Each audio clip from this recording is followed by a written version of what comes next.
राहुल सांकृत्यायन जी की पुस्तक वोल्गा से गंगा तक के पिछले एपिसोड में हम इसकी 15वीं कहानी बाबा नूरदीन की शुरुआत कर चुके हैं, जिसके तहत अब तक हमने जाना कि 1300 ईस्वी तक आते-आते भारत की सत्ता जो है वो मुस्लिम शासकों के हाथ में जा चुकी थी और भारत पर खिलजी वंश का शासन था। जहां पना अपने मंत्रियों के साथ सलाह मशवरा करते हुए इस बात पर जोर देते हैं कि यदि भारत में इस्लामी सत्ता को मजबूत प्रदान करनी है, तो ये बेहद जरूरी है कि प्रजा भी इस्लामी ही हो। अब आम प्रजा से किस तरह इस्लाम कबूल करवाया जा सकता है, इसके ऊपर मंत्रणा चलती है और राजा कहते हैं कि अब हमें ऊपरी अमलों पर नहीं बल्कि आम जनता के ऊपर ध्यान देना चाहिए और उसे सहूलियतें बांटी जानी चाहिए, जिसे आज की भाषा में मुफ्त की रेवड़ियां बोलते हैं लोग।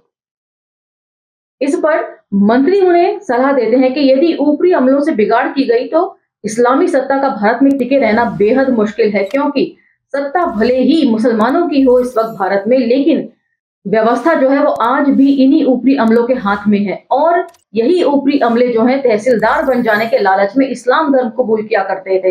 यदि इनसे बिगाड़ की गई तो ये आम जनता को भी प्रोवोक करेंगे कि इस्लाम वे न कबूले। इस पर राजा को मानना पड़ता है कि वाकई ये सारी बातें सही हैं, क्योंकि सारी मुस्लिम व्यवस्था जो है वो हिंदुओं के ऊपर ही टिकी हुई है।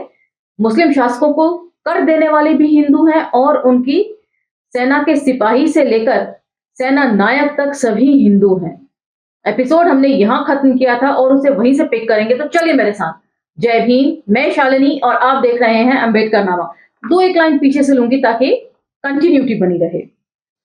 हमारी हुकूमत कायम है हिंदू प्रजा की लगान पर, हिंदू सिपाहियों और सेना नायकों पर। मेरा सेनापति मलिक हिंदू है। चित्तौड़ का राजा मेरे लिए 5000 सेना का सेना नायक है। लेकिन जहां पना गुलाम सुल्तान भी तो दिल्ली ही में रहते थे। आप हिचकिचाएं मत, मुझे चंचल और गुस्सैल कहा जाता है, किंतु यह सब विरोधी विचारों को सुनने से मुझे रोक नहीं सकते। गुलामों की हुकूमत चिड़िया रैन बसेरा थी, मतलब खिलजी वंश से पहले गुलाम वंश का शासन था भारत पर। मंगोलों के तूफान से हिंदुस्तान की इस्लामिक सल्तनत बाल बाल बची है। हिंदुओं को पता ही ना था कि मंगोलों जैसे दुश्मन मुसलमानों ने पहले कभी नहीं देखे। नहीं तो जरा भी उन्होंने मंगोलों को शह दी होती तो हिंद की सरजमी पर नया लगा इस्लाम का ये पौधा ठहर नहीं सकता था। ये बात में काफी सच्चाई है, क्योंकि इस्लामिक शासक जो है वो चंगेज खां से हारे थे।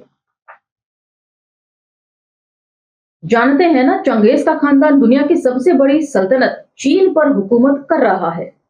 जानता हूं हुजूरे वाला, मुल्ला ने कहा।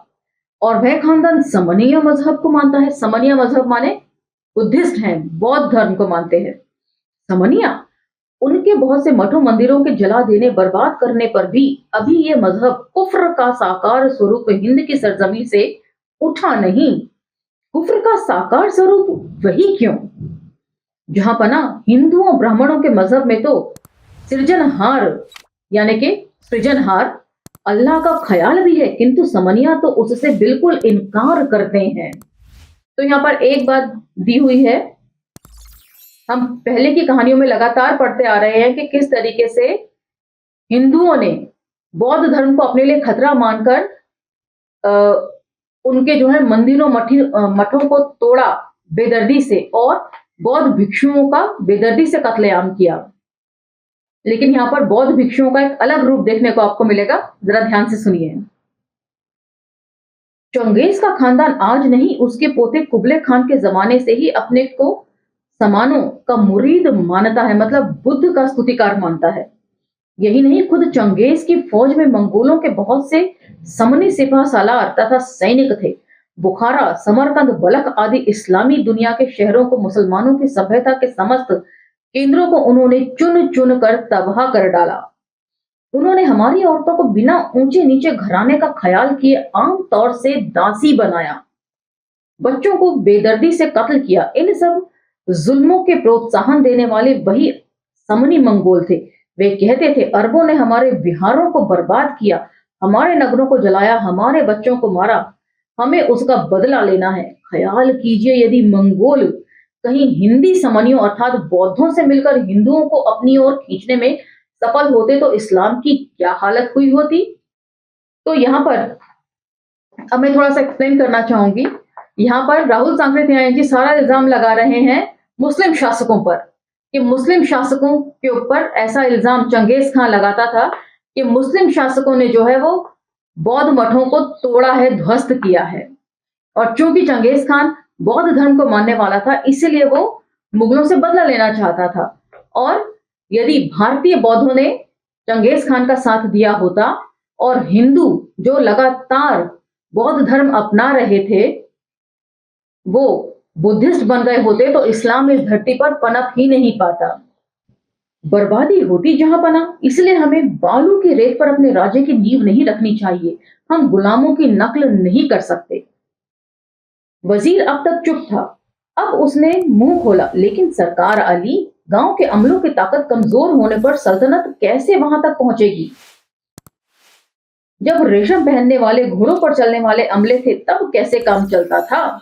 आपको मालूम है, मैंने इसकी खोज नहीं की, मैंने खोज की है। अब शासकों ने अपने को लुटेरों जैसा समझा, तब उन्होंने लूटने वाले अमले नियुक्त किए।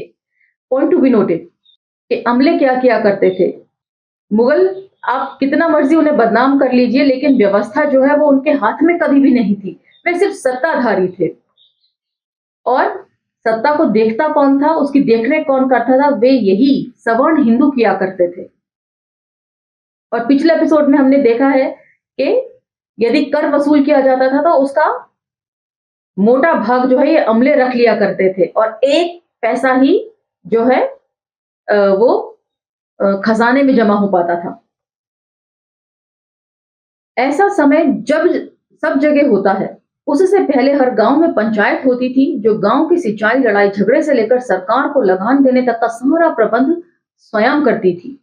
राजा को गांव के किसी एक व्यक्ति से कोई काम न था, वह सिर्फ पंचायत से वास्ता रखता था। समझता था कि लगान देने वाले किसान और उसके बीच संबंध स्थापित करने के लिए ही यही पंचायतें हैं। तो जहां पना 100 बरस से मरी इन पंचायतों को फिर से हमें जिलाना होगा, और दूसरा कोई चारा नहीं। यदि इस्लामी सल्तनत को इस देश में मजबूत करना चाहते हैं तो प्रजा की सुखी और संतुष्ट रखने की हर प्रकार से कोशिश करनी होगी। इसके लिए हमें अपनी हिंदू प्रजा के रीति रिवाज, कायदे कानून का ख्याल रखना होगा।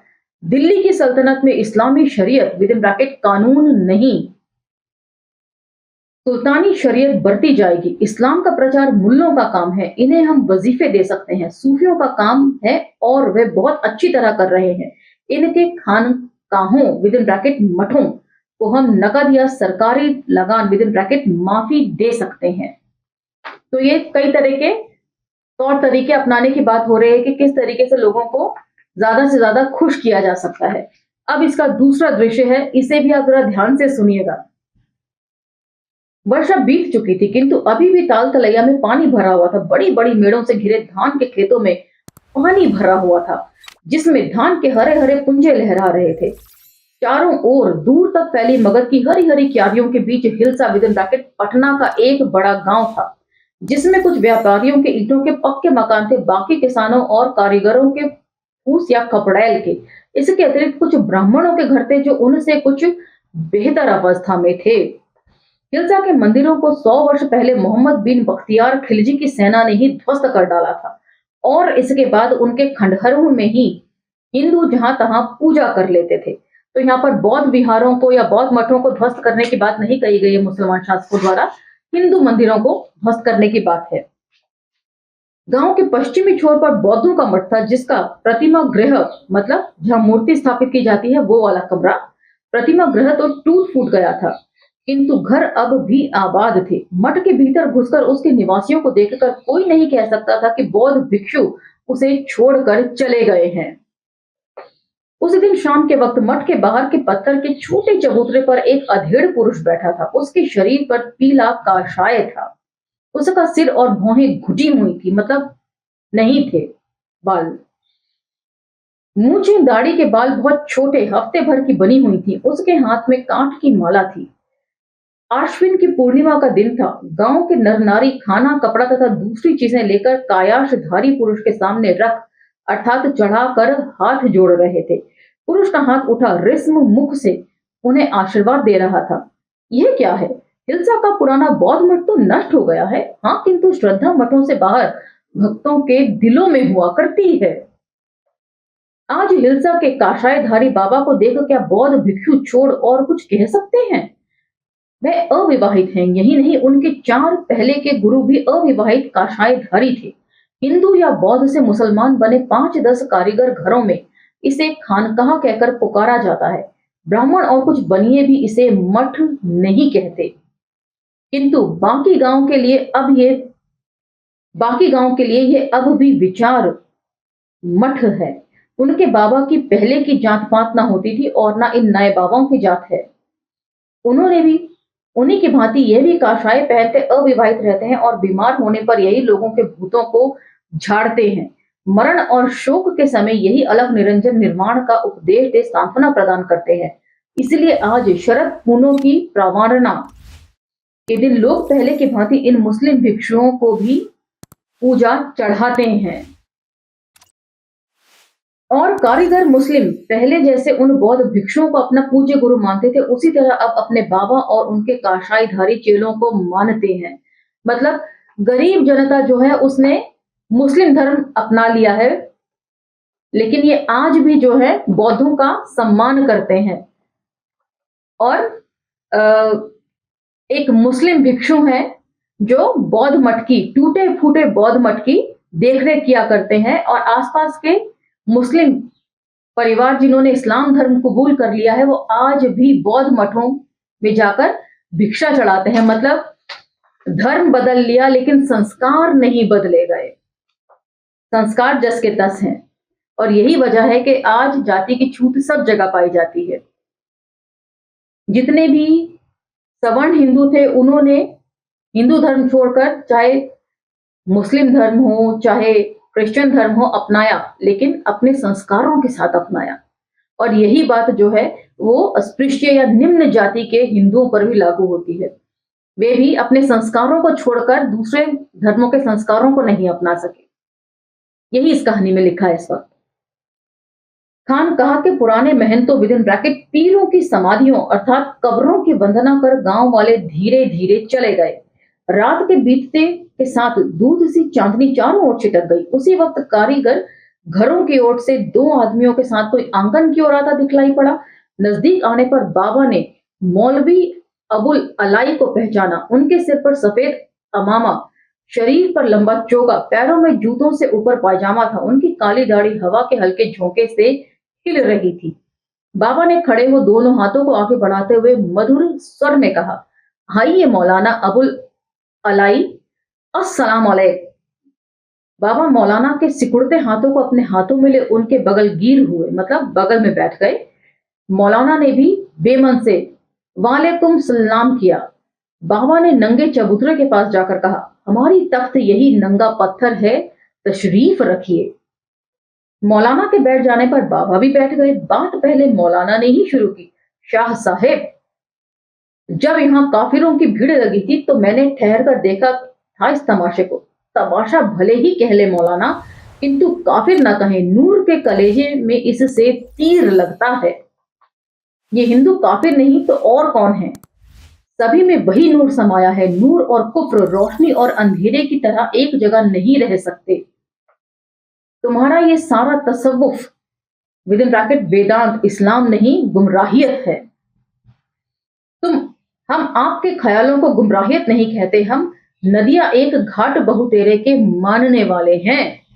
अच्छा, आप सभी इंसानों को खुदा के बच्चा मानते हैं या नहीं? हाँ, मानता हूं, और यह भी कि वह मालिक सर्वशक्तिमान है।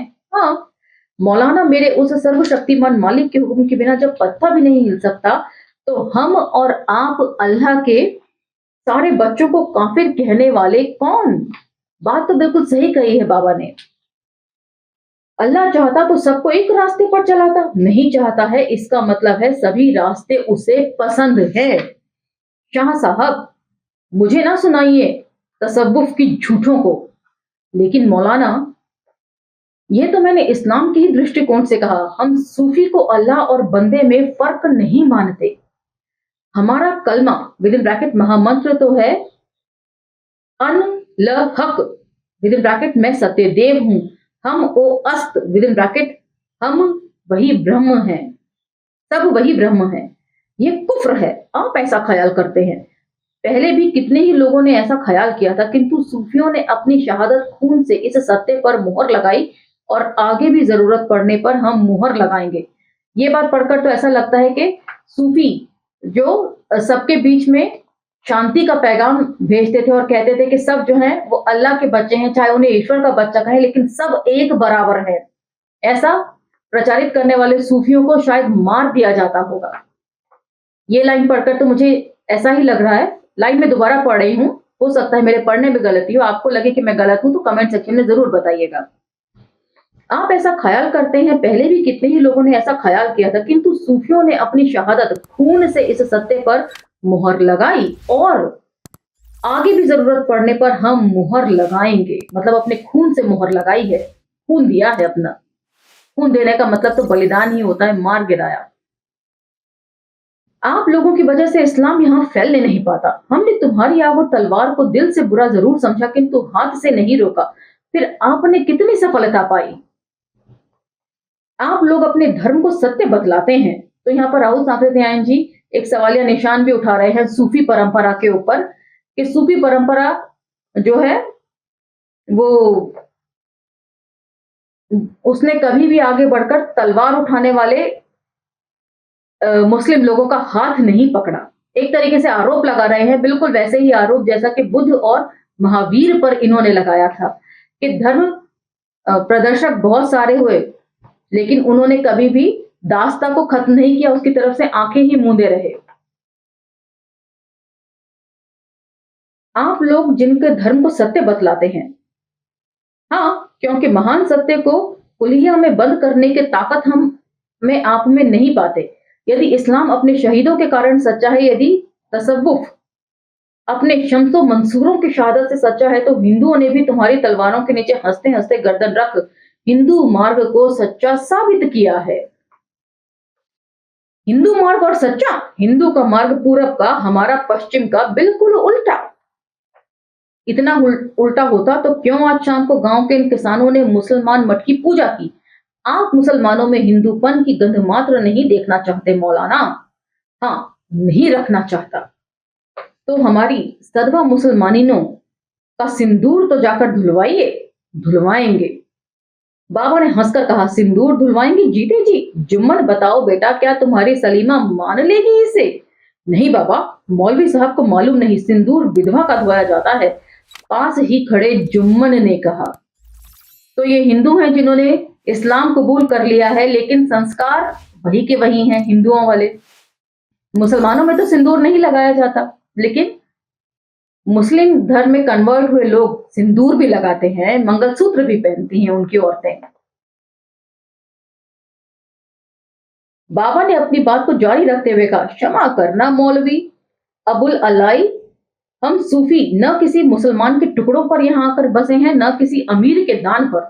हम कफनी और लंगोटी पहनकर आए। किसी हिंदू ने हमारे ऊपर तलवार नहीं उठाई। किसी खानकाह को ले लीजिए, ये पहले समनियों का विहार था। हमारे पांचवें दादा गुरु समनी विद इन ब्रैकेट बौद्ध फकीरों के चेले थे।